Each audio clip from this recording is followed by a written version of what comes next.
Mirëmbrëma dashur miq, ritakojmë sërish të bashku dhe do të kemi mundësinë që dhe këtë mbrëmje të sillim për ju një personazh të komentuar shumë, si çdo personazh i cili vjen dhe ulet patjetër në tryezën tonë.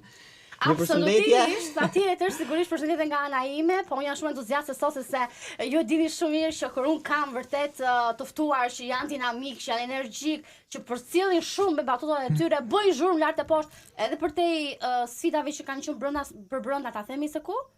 Po patjetër, shtëpisë më të famshme në Shqipëri. Big Brother, dhe vazhdon akoma dhe të qarkullojnë nëpër portale emri, të evidentohet, të lakohet, edhe të paragjykohet ose jo qoftë kjo, por ndonjëherë edhe kur flitet për keq, marketing është ajo drejtë e hajës, s'ka si të jetë ndryshe. Nuk ka marketing të keq dhe është një ndër personazhe që nuk mund të mungonte në pa filtra, një personazh i cili është pa filtra.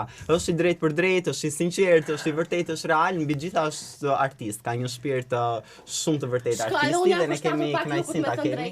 Atje tek Bigu si ishte dhe si jam bërë sot? Jam mbështatur? Po, absolutisht. Ja të marrin konfirmimin. Sot kemi të ftuar? Vesela. Përshëndetje. Mendova se do më prezentonit në mes të rreshtave që po flisnit dhe prezantimin do e bëja me fjalët foleti, por jo. E lam për rill atë? E lam për rill, edhe do bëjmë në fund atë. Ja ta ndërtoj pak më shumë. Mu zbuloj edhe kjo. Si gjithmonë mua, do me unë njem që më zbulojnë strategjitë shumë lehtë ose që kopjoj strategjitë të tjera, kështu që nuk do ngelte kjo pa u zbuluar. Tani unë si duke ja kombinuar për shtatë që ka një pasurit tonë artistik fashionist, të duke një gjë sot? Të kam vleruar me lukun? Atëherë, e para që dua të them kam kombinuar këtë gjysmë fytyre këtu. Që ka shumë e bukur ajo. Pyes një Veselosi, si ka qenë në vitin 2025 i lam pas, një vit impenjativ dhe i suksesshëm. Unë do thoja ka qenë një vit që mos ardhët më në gjuhën popullore. Pse? Po sepse përpos le ta quajmë projekteve të suksesshme ose jo, pak rëndësi ka kjo, përpos projekteve apo impenjimeve që mund të kem pasur në fillimet e 2025-s, më vonë kam pasur idetë mia për të si ta quajmë për të ringritur edhe një herë tjetër atë esencën që më bëri të isha Visterlon rreth parë që në 2018-ën edhe të vija ca pikpyetje në disa gjëra që mund të kishin ardhur në jetën time pa i kërkuar apo pa punuar për to edhe i kisha marrë si të mirë qëna, i kisha zhvilluar dhe ishin bërë pjesë të mijat dhe më pas vura këto pikpyetjet për të gjetur një arsye pse unë isha duke bërë një farë gjërash dhe thash, okay, po marrim direktiva të reja. Kështu që mund ta quaj 2025-ën si viti që më rriti pak më shumë, mund ta quaj 2025-ën si viti që më bëri të kuptoj përse i kam bërë dhe vazhdoj të bëj disa gjëra në jetën time dhe ka qenë një vit që e ke parasysh, nuk do doja të ma kishte prishur apo thyer atë naivitetin fëminor që gjithë kemi brenda nesh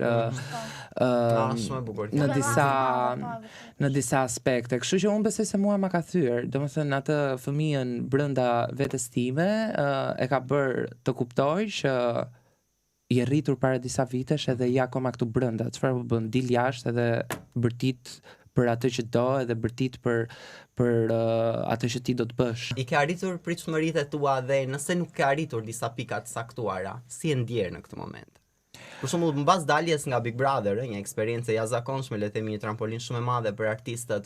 Në momentin që ti dole nga Big Brother, vazhdoi karriera jote ashtu siç ti e kishe ëndërruar, të vazhdonte apo nuk ishte në pritshmëritë tua? Tani, e para punës... Apo nuk je person që ecën me pritshmëri, e le të rjedhi?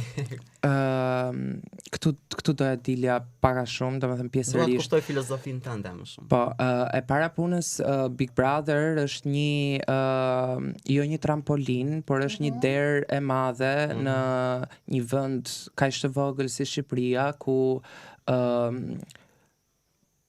për ose nga ana e shikueshmërisë apo nga ana e publikut është gjëja e fundit tek i cili një person, domethënë mund të shkoj në arritje, e kam fjalën.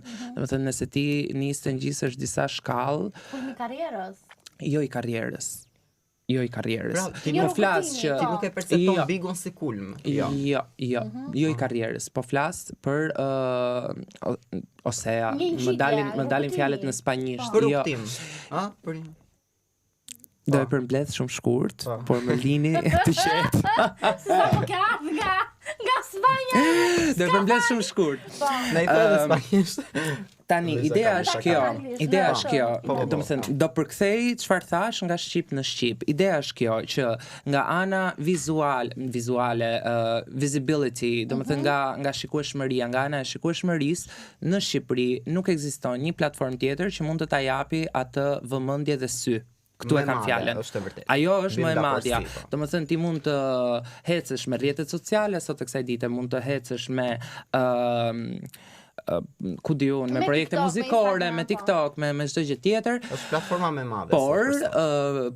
përpos shikueshmërisë që ky format të jep edhe një farë reputacioni. Mendoj unë. Jo, është e vërtetë. Nuk them Se që gjithë do jep reputacionin aty? patjetër Është me reputacioni është i mirë, reputacioni është i keq. Kemi dy reputacione. Bad reputation, good Është ai sa më të reputation. mirë, s'ka marketing të keq. Kështu që po. Kështu që mendoj unë që nga ana e shikueshmërisë ai është vendi ku nuk ka më që të jep më shumë se aq. Është Aty ta afron brenda me si të publikun. futesh aty fiton. Patjetër, Fiton të gjithë që në momentin që ke futur. patjetër, aty fiton edhe kur je antagonist, aty fiton edhe kur je protagonist. Sepse në fund të ditës edhe antagonisti është protagonisti i sërisë së vet. Më kupton? Për ta vlerësuar kaq shumë. Jo, shiko, Formatin. Jo, ideja është kjo që unë përpara se t'jap një opinion apo një flas personalisht, do më thënë mendimi im, edhe mënyra se si unë funksionoj është që përpara se unë t'jap një opinion apo një kritik apo ku di unë çdo gjë tjetër, një koment, unë dua ta njoh territorin, të kem informacion, hulumtoj, shikoj, dhe në fund ditës jam realist. Nuk po them Bën që hulumtimet, pse mendoja ndryshe, mendoja se ishe një person që guxoje më shumë se sa hulumtoje. po unë guxoj për diçka të njohur. por Mund të gjithsesi guxoj dhe tek e pa, hulumton. mund të guxoj dhe tek e panjohura, po për këtë do më duhet dëshirë. Aha. Kështu që ideja është kjo, për ta përmbyllur këtë gjën e bigut, që unë jam realist për të thënë atë që është në fund ditës. Për sa më përket mua, a i arriti pritshmëritë e mia, eksperjenca ime individuale në Big apo jo, pyetja që më bëre çfarë, unë mund të them që në Big kam hyrë pas një lloj perspektive dhe pas një lloj analize, sepse ka qenë një vendim i marrë në minutë fundit. Unë gjaj kisha krijuar një le ta quajmë plan jete. Unë isha gati për të bërë zhvendosjen time për në Punta Cana në Republikën Dominikane. Ha, kështë vendosur të ta lije Shqipërinë përfundimisht. Ta lija apo? Shqipërinë dhe të shkoja në Amerikën Latine. E kuptoj. Gjë që nuk ndodhi, do më kisha prerë një bilet vetëm vajtje. Intervistën e parë me stafin e Big Brother, unë Do kam të pyesja, si pasur të erdhi ftesa? kam pasur një intervistë të parë me stafin e Big Brother që pa nisur sezoni i 4, u la në bisedë, nuk kishim asnjë gjë konkrete. Muajt kaluan edhe unë por i organizoj jetën time dhe mora këtë vendimin për t'u zhvendosur në Punta Cana. Mbaj mend 2 ditë para fluturimit, datës fluturimit, unë marr një telefonat sërish nga stafi, nga produksioni dhe më kërkojnë që të hyj në datën 15. Shkurt. Ndërkohë që ti po mendoje për udhëtimin dhe Dhe, largimin, ka ardhur ftesa për Big, po. Ishte domethënë një vendim që e mora për t'i dhënë e para vetes një mundësi të fundit në Shqipëri, për t'i dhënë le ta quajmë publikut një mundësi Për të njohur. për të më njohur Dhe dhe ajo platformë ta jep. shqiptarëve një mundësi për të pasur një opsion ekstra, e them unë. Pse opsion ekstra si? Një opsion ekstra ndryshe nga Ajo që normalja, kishim parë. një opsion ekstra ndryshe nga ajo që i mësohet burrit, që burri nuk qanë, që burri nuk ka ndjenja, që burri është the provider, që burri nuk e di se çfarë i mësohet Që burri është tjetër. hekur dhe nuk është mish, Shtyp shtëpia dhe nuk thyet asnjëherë. E po unë jam Po, burr po. dhe nuk jam i tillë dhe do kisha unë dëshirën time që këtë burrin jo të tillë këta ta shikonin, e pëlqenin apo jo. Ma bë tjetër. Ti nuk u fula aty brenda me Tani nëse këtyre i kanë dhënë të njëjtën bukë për shekuj me radhë, nuk do hanin bukën e re që erdhin market, do me ke parasysh direkt. Do i duhet kohë që këta këtë bukën ta shikojnë edhe thonë, po shiko se pas ka më shumë brumë. Më kupton? Kështu që Sa e bukur ishte lidhja. kështu që mendoj që nuk bëra keq që hyra, por dhe mirë nuk bëra. Au, Pse? pse? Why? Të jam turrur shumë, ë? Sepse jo, po nuk e kam problem. Mua për të turrur, Je mësuar me turje, nuk është nëse kanë këmbë lutna mos me mbrit, kam thënë unë tek Amin, kënga ime në këngë magjike, nuk është se më kanë mbrit Shumë ndonjëherë. vërtet, po. Se do Faleminderit. ndalemi dhe aty, po. Okej. Por e kam fjalën që nuk bëra keq, po nuk bëra dhe mirë, sepse ndonjëherë mendoj them ndoshta do kishte dalë më i suksesshëm për mua ose më me benefite për mua një ku di unë udhtim apo zhvendosje në Punta Cana, disa projekte muzikore atje sepse kisha një le ta quajmë kontratë në tentativë me një studio atje. Dhe domethënë do ngele me këtë pikpyetjen që what if? Çfarë nëse? Por radikal nuk mund të bëhemi dot kur. Kur nuk Patjetër, e dim. jo, Kur nuk mund të dim se shiko, çfarë na pret aty, se shiko, çfarë na pret unë, këtu. Ne mund vendosim në peshore disa gjëra, por Unë faktikisht nuk pendohem as për Bigun edhe as për Punta Canën, sepse në fund ditës Punta Cana është akoma aty, patjetër. nuk do lëviz nga aty, Unë jam atë shpreh, nuk ka ose Jam këtë ose akoma atë. këtu, Ka edhe kështu që- këtë edhe atë, jo ose këtë ose atë. Kështu që patjetër, pra ke mund bërë të mirë, jenë ke të bërë dyja, mirë. mund të jenë të dyja. Plus je akoma ende shumë i ri dhe ke plot kohë për të. Isha 24 të lutem. Wow, sa i madh je more.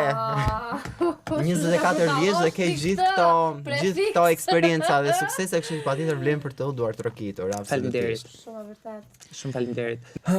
Dhe lidhja që ke patur me këngën magjike nuk ishte vetëm ana performative, por edhe shpirtërore dhe gjithë mesazhi që ti ke dhënë, ke debutuar në skenë ishte fliste shumë.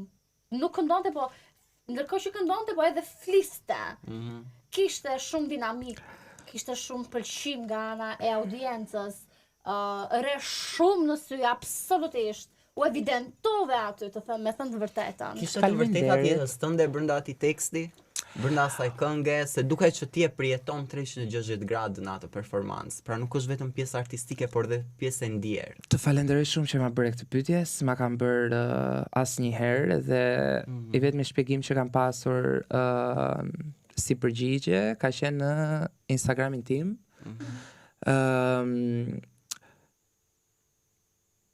Amin vjen do me është krijuar bazuar në një histori kolumbiane të një vajze e cila pasi vrasin familjarët, është histori e vërtet. E bazohen në histori reale. Abuzojnë me të, Wow. me këtë vajzën, disa persona, dhe kjo vajza merr guximin dhe i betohet vetes që askush nuk do ta shkel, që askush nuk do ta mbërri dhe nëse të gjithë do ta ndjekin. Askush nuk do ta shikoj më me sy përçmues, me sy përdhunues, le ta quajmë, apo të çfarë do lloj këmbështrimi qoftë. Dhe rrjedha e jetës si një jetime e mbetur nga vrasja e familjarëve çon të bëhet një vrasëse me pagesë. Dhe nuk e di a është në burg vajza e historisë reale, sepse përfundon duke vrarë edhe dhunuesit e saj. Dhe u frymëzova nga kjo histori, sepse normalisht unë gjithmonë ngrihem për kauza, do me kauzat e çfarëdo lloji. Dhe thash pse jo, mos marrim një histori dhe ta kthejmë në këngë, pse mos ta këndojmë, pse mos ta bëjmë një himn për për ata që përçmohen, për ata që dhunohen, për ata që i ulin, për ata që duan t'i shkelin dhe nisa me krijimin dhe doli në nëse kanë sy lutna mos me mpa, nëse këmbë kanë lutna mos me mbrit, nëse kanë dur lutna mos me mga, e nëse hund kanë mos me mnuhat. Wow, sa bukur. Dhe amin që këto i quajta luajtje. Lutjet e mia. E teksta ti flet për tekstin edhe për këto.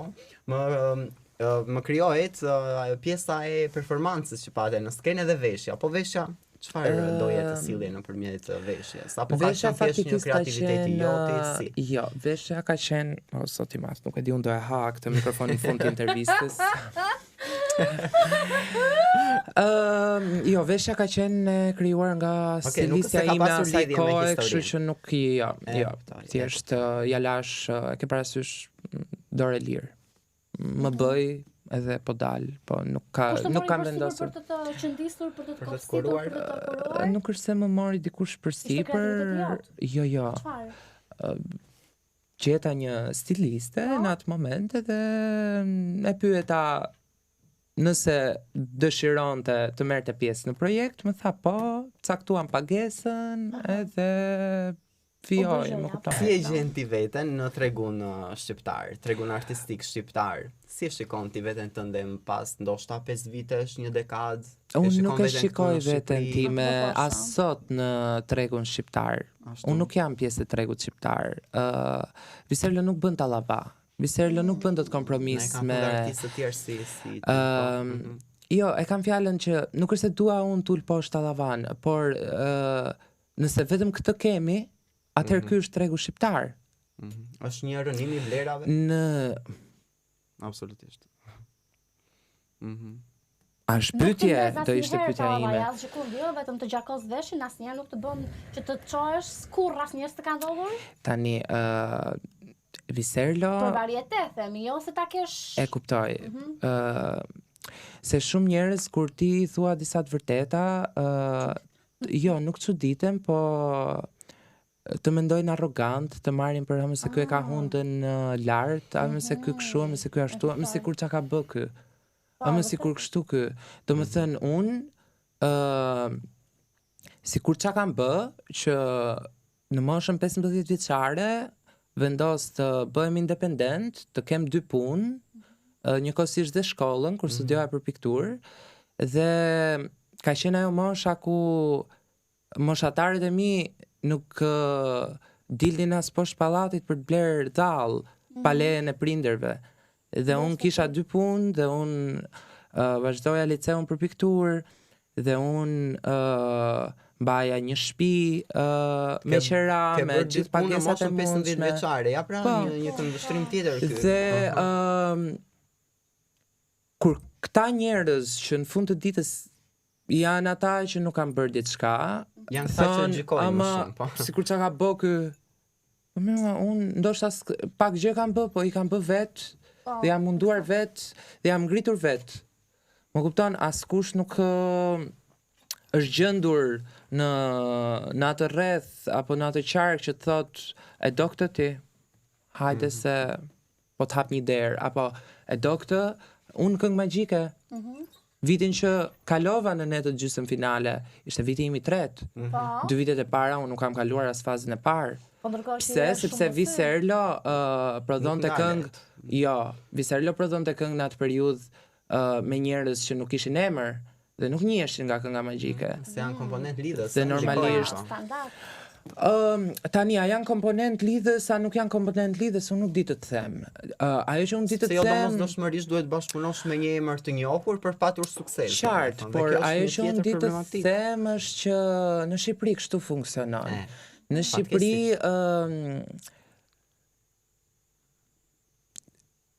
njëra dorë lanë tjetrën dhe të dyja lajnë fytyrën, por në qoftë se këto duar dhe kjo fytyrë nuk janë pjesë të një trupi, Një bukur paralelizëm. nuk kanë çfarë lajnë, do thoja unë.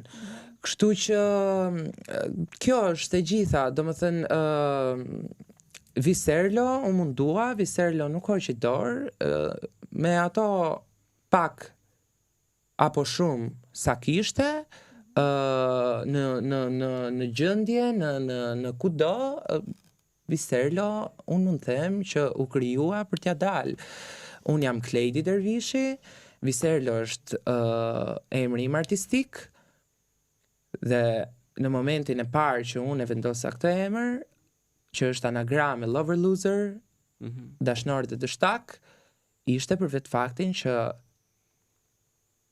çdo gjë që ti do e bësh sepse e do, jo sepse ta imponojnë, jo sepse Pa bërë kompromise. Po, shumë i bukur. jo sepse ti të thuhet do bësh këtë, por sepse ti e do. Dhe unë nuk kam dashur t'jem kur ajo fasada që na shitet, jo po më vjen të vjell. Nga kaq shumë njerëz që sot ngrejnë flamurin e bardh, unë jam i famshëm për çfarë? Sepse ke pasur një baba me lek, sepse keni lar para, sepse keni, ku di unë, qa keni bërë?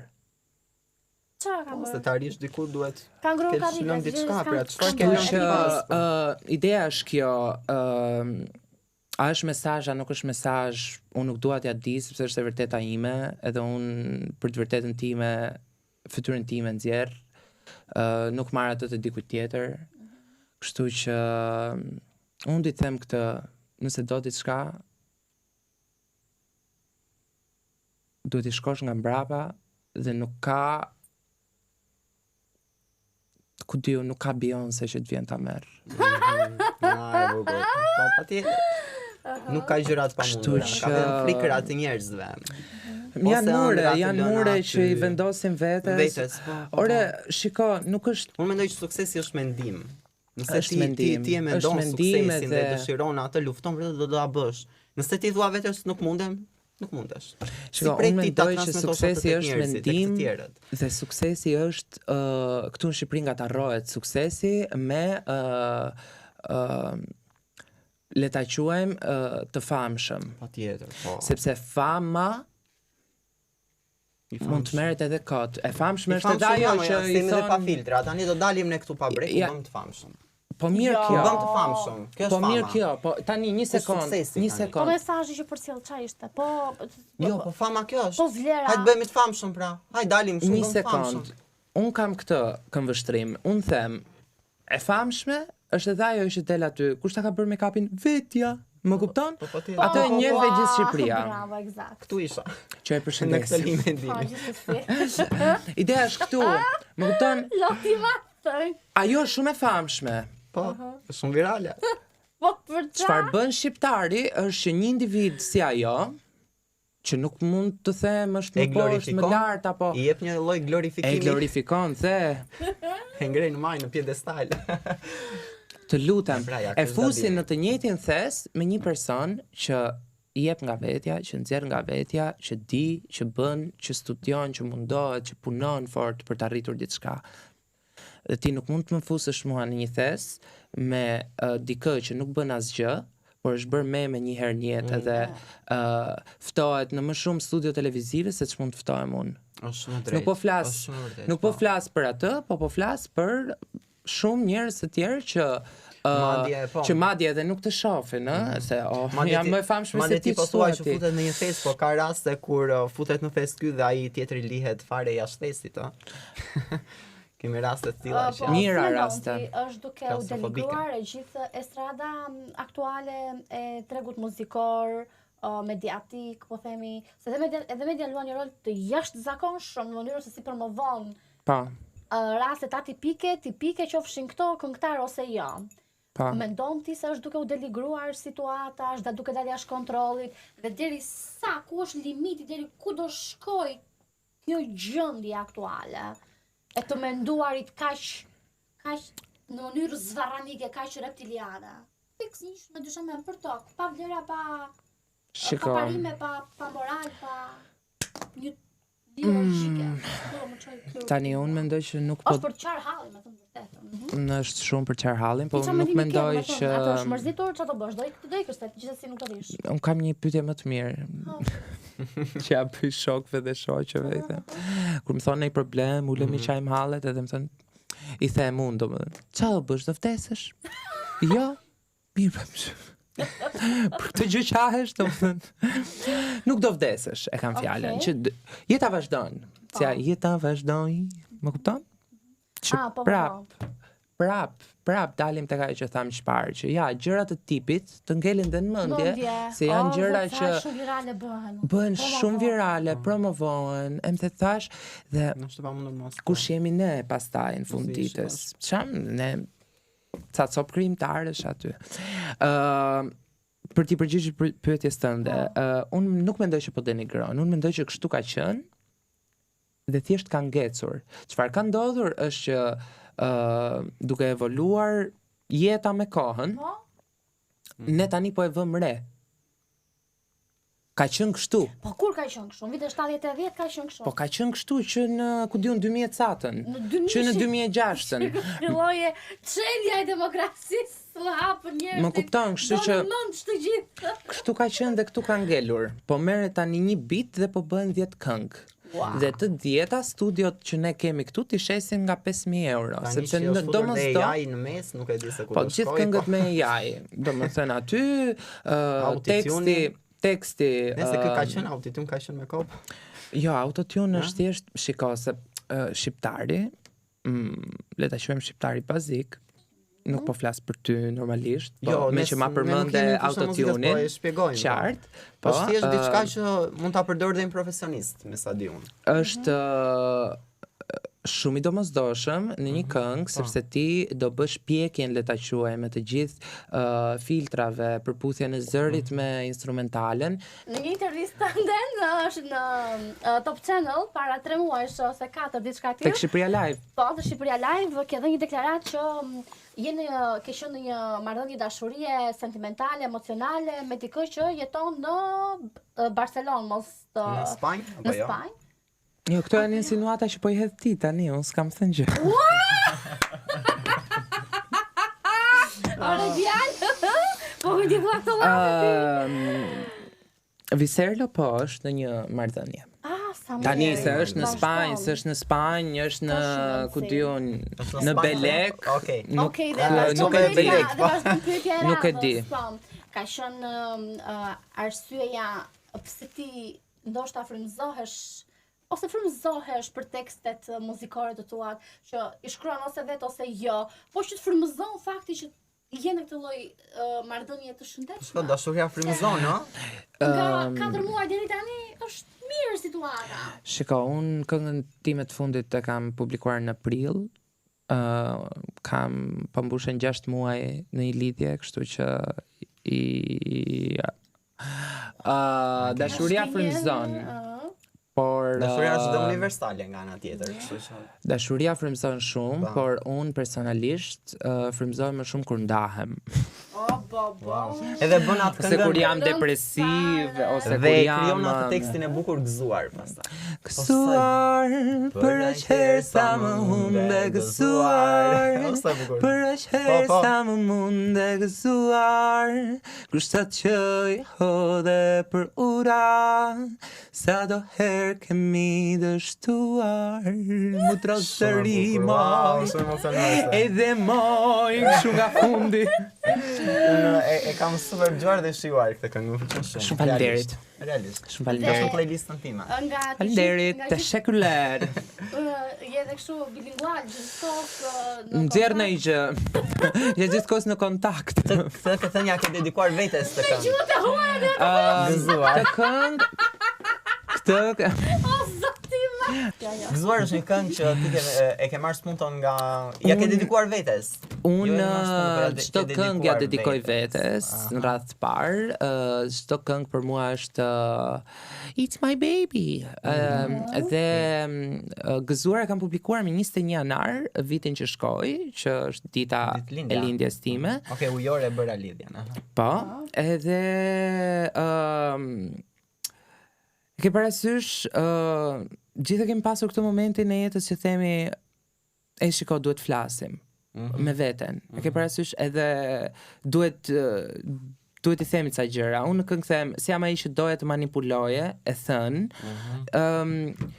Për gjithë justifikimet, ne japim vetes ndonjëherë shumë justifikime. E ke parasysh, jemi në një marrëdhënie toksike, po ja fuskot, edhe a më se ka bërë se m'do, a kupton? A më se më kontrollon se m'do, a më se kështu, më kupton? Edhe manipulojmë veten, justifikojmë veten për njerëzit që duam, edhe deri kur. Kështu që un kam pasur pafund marrëdhënie shoqërore toksike, marrëdhënie romantike toksike, marrëdhënie ndoshta edhe familjare toksike, dhe jemi gjatë gjithë kohës duke i bërë vet shumë gjëra për të cilat kemi nevojë për ndihmë, dhe kur e kërkojmë këtë ndihmën nuk na vjen sepse janë të zënë, dhe në kohën kur kanë nevojë për ne jemi gjithmonë aty. Dhe të duash që të vuash, Sot është bërë një refren. sot është bërë një refren. Sa vite zemra ime humbur pa oksigjen, si dreqin vura dorën në këtë zjarr që të djeg. Penën e ka të jashtëzakonshme. Faleminderit. Dhe normalisht sa fjalë ja drejtoj vetes, sa fjalë i drejtoj këtyre marrëdhënieve që kam pasur, sa fjalë i hedh në ajër kush t'i kapi, si ato lulet e nusës, më kupton. Jam për ty, do martohesh vitin që vjen. Kështu që e kuptoj. Po aktualisht nga gjithë kjo mesele prurjesh të forta në tregun shqiptar dhe ato që ti i ke cekur, i ke prekur nga flasin personazhet. Kush nga këta ti më i evidenton si njerëzit që të kanë në një gjurmë, kanë në një sinjal, në një shenjë, në një gjë që për mirë apo për mirë? Për mirë një herë, dhe pastaj për keq se e di që je shumë i drejt për drejt, por shpreh u lirshëm, domethënë pa doreza fare, pa dorash. Pa filtra. Pa filtra si programi. Dgjom. Po bëj çik reklame edhe ti. E lidh Pa doreza, pa filtra. Pa ti heq shumë këto tani. E lidh këtë me prezentën në Big Brother. Si të ka ndikuar gjithashtu edhe promovimi që të ka bërë imazhit Eugene Plovishti tek personazhi jot Vërstëllonja. Si e ndjesh në atë moment? Do të thonë, merre për këtë pyetje që bëra edhe sintetizoje. Atëherë, po e nis nga fundi. Ti po thua promovimit që personazhi i Eugenit më ka bërë mua, unë do thoja karakteri im ka promovuar Eugenin. Eugeni është një aktor i shkëlqyer, ka arritur të bëjë një performancë shumë të mirë. E njoh personalisht Eugenin, ja kam thënë edhe personalisht të fjalë, por bujën që Eugeni ka pasur nën petkun e karakterit tim nuk e ka pasur me asnjë nga personazhet që ka bërë gjatë gjithë karrierës tij. Këtë ta mohoj kush të doj, është e vërteta pa filtra. Nuk ka arritur më përpara shikueshmërinë të paktën në rrjetet sociale apo njohjen nga njerëzit që ka arritur nga personazhi im. Ndoshta sepse e ka bërë në periudhën që unë isha brenda në Big dhe syt ishin të gjithë aty, ndoshta sepse ai u fut në Big dhe erdhi aty. Pak rëndësi, jo, sepse ai e bënte edhe në jotja. Jo, sozi, avash çik ti po. Po mirë, sozi. Bëshaka. Po realisht, po shumë afër. Eugenin e përgëzoj pafund dhe falenderoj pafund për imitimin që ka bërë, por më kupton, ato që janë për Dajën tek Daja, ato që janë për Tezjen tek Tezja. Kështu që e kam këtu që ndoshta sepse kam dëgjuar edhe këtë që të urrenin ty në Big Brother, dilte Eugjini dhe u zbustin me ty. Jo. Dilte Eugjini dhe pëlqenin batutat e Eugjinit apo e shikonin, domethënë ky publiku që më pas ka urryer mua, e shikonin imitimin e Eugjinit si tallje dhe prandaj pëlqenin Eugjinin, se po tallet me këtë që urrejmë, më kupton? Ndërkohë që Eugjini po bënte art. Nga ana tjetër, ishte në fushën e vet, ishte në aktrim, po aktronte, po normalisht në një show si Portokallia, që është një show humori, Eugene do eksagjeronte pak, sepse nuk mund ta gjithmonë hiperbolizohet. Po, gjithmonë hiperbolizohet, sepse është imitim, nuk është një shfaqje dramatike, nuk është humor. Por të mbetemi te kjo që bujën që Eugene Plovishti ka pasur në petkun e personazhit tim nuk e ka arritur as në bashkëpunim me Beskallakun tek vajzat e Snapit që bënin aso kohë. Kështu që nuk është mendimi im, domethënë e kanë treguar statistikat. Eksakt. Unë po them një fakt. Eksakt, edhe këtë e vërtetove dhe them më së miri dhe i vure pikën. Dhe ideja është këtu që duke ta paralelizuar dhe një herë me Bigun, sepse besoj që të kalon gjurmë Bigu vetë në eksperiencën tënde sigurisht. As ju bëhet fjalë që po. Ata njerëz ti ke rrugëtuar, ke gjysmë rrugëtuar, ke njohur, je ndar me ta, je shkputur me sherrë, me debate, me dashuri, mban kontakte ose jo, çka ke bërë ti me ta marrim konkretisht për shembull. Me personazhet aty, Gerta Gixhari, di që keni pasur raporte të mira me Gertën, si kanë qenë? Me Gertën shumë të mira, domethënë nuk është se nuk na ka ndodhur rastisur jeta të takohemi herë në fundit, po jemi takuar edhe jashtë Bigut, po jo shpesh, domethënë jo më tutje. Jo, po mbajmë kontakt me mesazhe, kishit një lloj kimie aty me njëri tjetrin. Po. Si duket ti mendimet e Gertës kanë qenë deri diku të njëjta, nuk ishte shumë përplasje. Po, le ta Gerta unë e njoh personalisht, kam punuar dhe Gerta ka një kritik shumë të mirë, ka një argument shumë e vërtet, Gerta ka argumentin pikën e fortë. Le të themi që na përputheshin mendimet apo idet në përgjithësi, nuk mund të them që nuk po në përgjithësi patjetër. Nuk kemi qenë kundër në mendim. Kemi 100%. Por po, unë me thënë të drejtën, Gerta është një nga të pak personazhe të Bigut të vjetshëm që unë i kam shumë për zemër edhe mbajmë kontakt, edhe më do i mbatut ndonjëherë në story, më kupton. Evidentuam Gertën si personazh të mirë që ti pas ke përputhje mendime shumë të mira. Po me Gertën, me Rozanën, gjithashtu me Laertin, me Rizartën, me Loredanën, me Danjën. Po se patur mirë muhabet e ti. Me Krisën shikoj. Me Krisën, po. Me Tirin pak më pak se me Krisën, me Krisën pak më shumë, por aty Tiri dhe Tira, siç e kishim batutën brenda në shtëpi.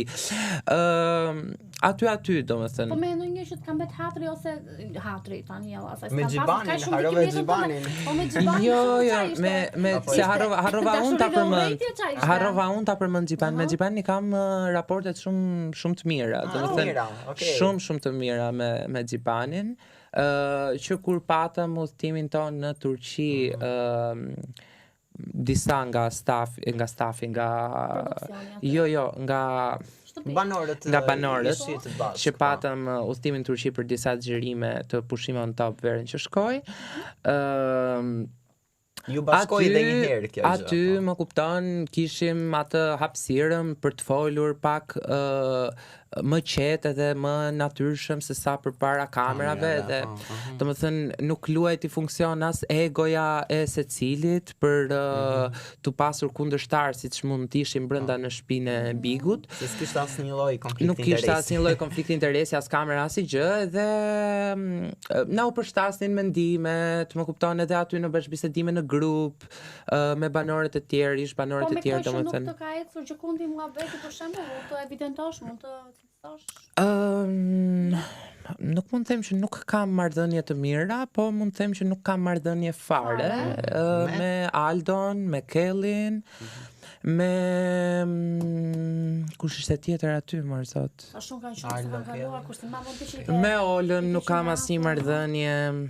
Mi le temi personazhe që kanë buj ti ke kontakte, që kanë bërë buj. Jo fal kësaj, por sepse ashtu ka ndodhur. Qartë. Marrëdhëniet. Qartë. Mendoj që e ke parasysh thërret vet ajo gjëja. Jemi gati miq për të kaluar te rubrika po ose jo në këto momente, ndërkohë që bëhemi gati, po ose jo. A ke tradhtuar ndonjëherë në një lidhje? Po. Ora ndaj mendje. Rrotullo. Po ose jo, një nga të dyja. Okej, të dyja e kuptoj. A je dashuruar me dikë që nuk ta ka kthyer më pas dashurinë? Gjithmonë. Ke dalë ndonjëherë me dy persona në të njëjtën kohë?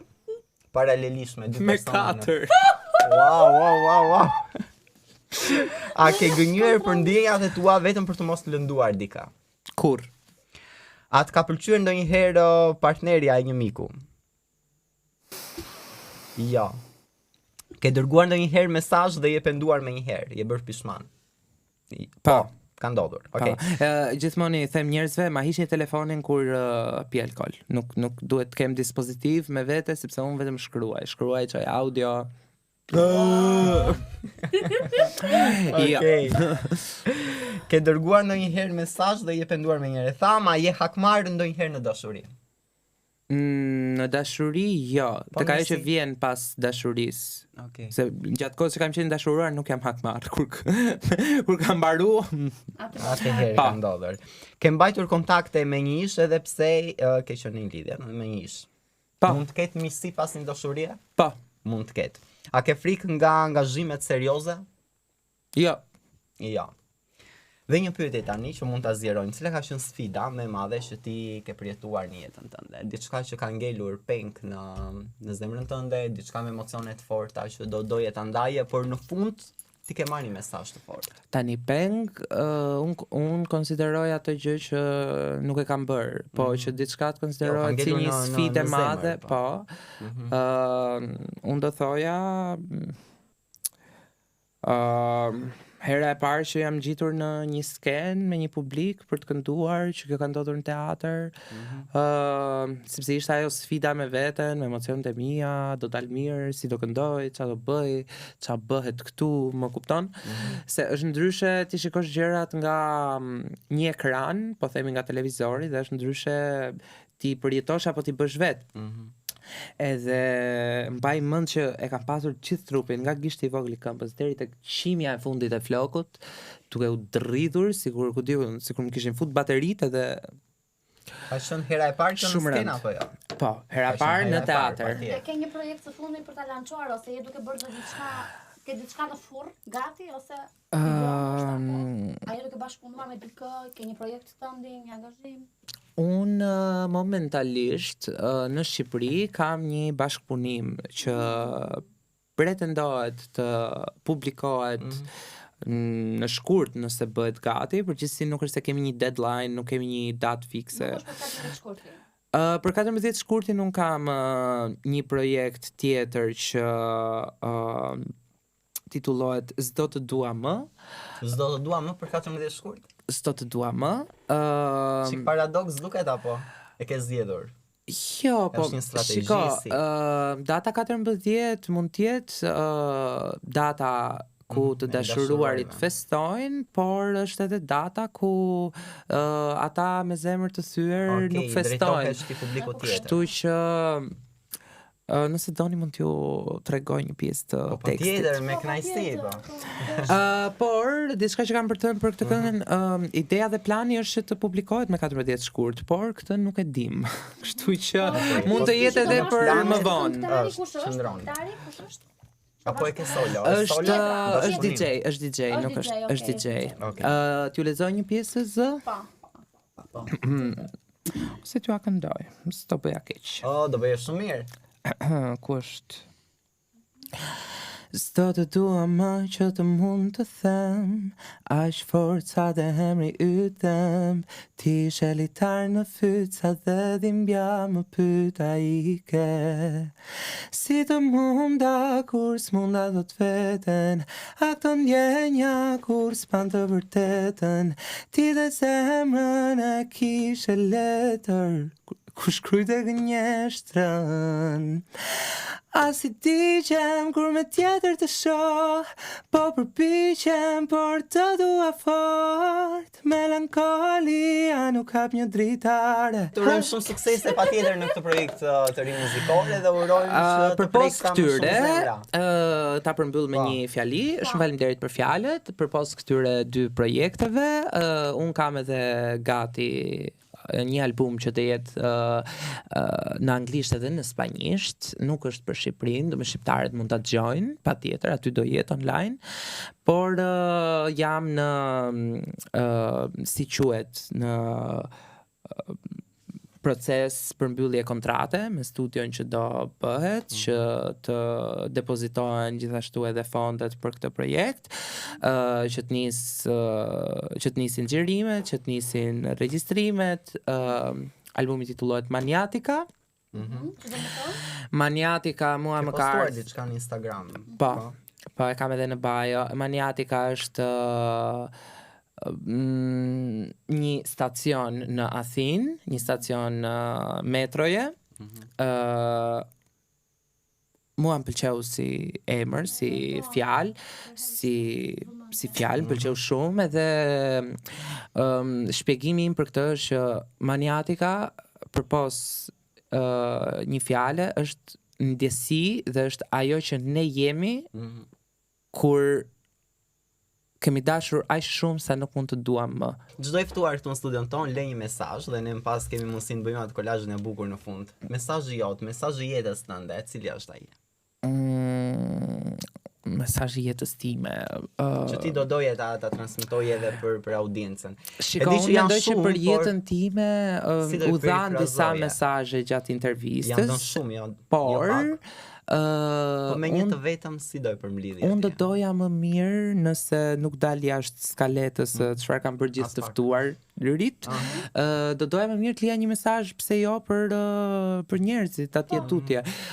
Unë jam një person që mbahem shumë për këshillat që jap, por nuk është ky mesazh, ja.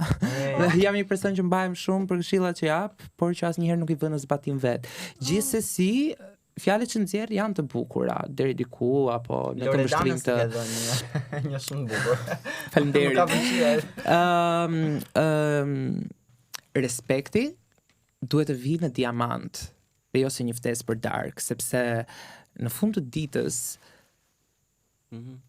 atë kush nuk vdes për bukë, por diamanti është i përjetshëm. Urojmë shumë suksese në vazhdimsi edhe sa herë kesh projekte, ne do jemi patjetër këtu. Faleminderit edhe miqtë dashur të cilët na keni ndjekur, do të kemi mundësinë të japim fund kështu dhe kësaj puntate për t'u lënë takim si gjithmonë puntatën tjetër, por mos harroni thirrjen time të përhershme. Instagrami radar.al na klikoni aty gjithashtu do na gjeni edhe rrjetin social të YouTube-it, i keni të gjitha intervistat pasqyruara atje, klikojini mi sepse keni realisht shumë surpriza. Angeli Dikolli, edhe një herë Angeli Dikolli, Gjiliola Lama, edhe një herë Gjiliola Lama, jepi Verselo Instagramin tënd. Nuk e din. Jepi edhe një herë për të rikujtuar audiencën tonë. Ja, kështu miq, dhe na klikoni, na bëni follow për më shumë informacione, të kemi mundësi të ritakojmë puntatën tjetër. Mirupafshim.